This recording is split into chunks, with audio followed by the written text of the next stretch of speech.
নথিবিহীন 5 লাখ অভিবাসীকে বৈধতা দিচ্ছে Spain. নথিবিহীন that's mean বাংলাদেশে যে শুধুমাত্র যেন বাংলাদেশ না, অন্য যে কোনো দেশের মধ্যে একটা নাগরিকত্ব সনদ থাকে বা নাগরিকের একটা আইডেন্টিফায়ার থাকে। যেমন বাংলাদেশের দিন আমি চিন্তা করি, তাহলে বাংলাদেশে যেন আপনি বসবাস করতেছেন, আপনি যেন বাংলাদেশের নাগরিক, এটার জন্য কিন্তু আপনার এনআইডি কার্ড আছে বা ন্যাশনাল এনআইডি কার্ড আছে। এটার মাধ্যমে কিন্তু যাচাই করা যায় যে আপনি বাংলাদেশের নাগরিক কিনা।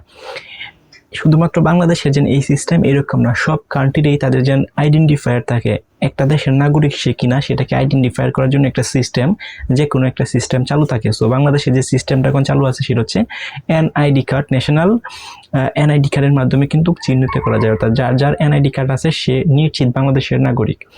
সো এরকম স্পেনের মধ্যে প্রায় 5 লাখ অভিবাসী আছে যারা হচ্ছে স্পেনের নাগরিক না, অর্থাৎ নথিবিহীন। নথি মানে হচ্ছে তাদের কোনো আইডেন্টিফায়ার নাই, যেন ওরা যেন স্পেনের নাগরিক। এখন স্পেনের সরকার সিদ্ধান্ত নিছে তাদেরকে ওই দেশের নাগরিকত্ব প্রদান করবে, অর্থাৎ তাদেরকে ঠাঁই দেওয়া হবে।